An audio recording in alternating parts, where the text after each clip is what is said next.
So we were immediately notified in 2019 of the heinous crime that Mr. Merritt was a part of. So shortly after there, we went full board on the criminal investigation into trying to locate him. For the last 7 months, it was a nationwide investigation. We sent information, or basically lead requests, for our partners in Alaska, Mississippi, North Carolina, all across the country to try to locate him. And are those states sort of those ones that you named off specifically? Was it thought he had connections there, some reason that he might be in those specific states? Yeah, during the investigation, he had substantial ties throughout the country, so we were trying to exploit any information that we had to try to locate him. And what is there difficulties targeting or tracking specifically a gentleman like Richard Merritt? That he's a lawyer, probably understands the law enforcement system better than your average citizen. He's got a little bit of money. He's got connections all over. Did that just complicate maybe one of the reasons that it took 7 months to find him? It's always challenging when somebody knows the methods that you utilize as law enforcement to look for wanted individuals. So when they know that, they already have a jump start.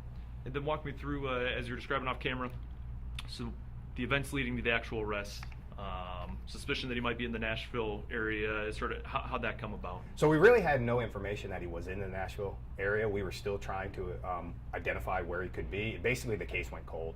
So about 3 in the morning on Friday, September 27th, we received a phone call from the Metro Nashville Police Department where they were investigating they got a tip from the Vanderbilt University Police about suspicious activity in the area. A concerned citizen had called and saw some suspicious individuals pulling door handles, basically entering an auto.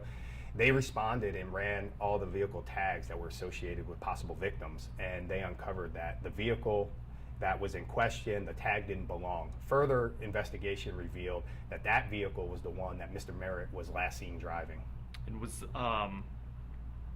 what has he been doing for the last 7 months? Do we know, have we learned yet, was he in the Nashville area the entire time? Has he been skipping it all across the place? Or? We don't know what he was doing for the last 7 months, but for approximately the last couple weeks, we can prove that he was in the Nashville area. A search subsequent to the impound of the vehicle produced some information that would indicate that he was in the Nashville area for a couple months or a couple weeks. Do we have any idea? Was he living out of that car? Was he hiding out at a hotel or home? Or? We believe he had an actual apartment. During the investigation, we immediately responded to the Nashville area, and with the assistance of the Middle Tennessee Nashville Marshal Service and the local law enforcement, we conducted a thorough investigation of the area where we believed he was located. And one of the establishments that we identified that he would frequent, which was a restaurant. So we staked out that area, and we observed an individual fitting the description walk right by. And then, so he walks by, I understand, did the arrest itself, I think I saw take place at a thrift store that he walked into? It did. Okay. Mr. Merritt walked into a thrift store, and officers responded inside and identified him. Okay. Do we have any details on the actual arrest? Did he try fleeing? Did he just give himself up once he saw you all closing in on him? No, once our officers responded, they approached Mr. Merritt and asked him to get on the ground and identify himself, and he responded, "You know who I am." Mm-hmm. What happens now? I understand extradition hearings or proceedings probably have to take place. Do you guys have any timeline on when he might be heading back to the Georgia area, or do we know what the latest is up in the Nashville area? So once he was arrested, he was transported to Davidson County Jail, and he would have to see the magistrate there for a first appearance. Depending on that timeline, he would be extradited back to Georgia. And any reason, one way or the other, do we think the last 7 months, him being on the run, was he doing it all by himself? Was anyone helping him out there? Is there anyone sort of, I guess, that was assisting him?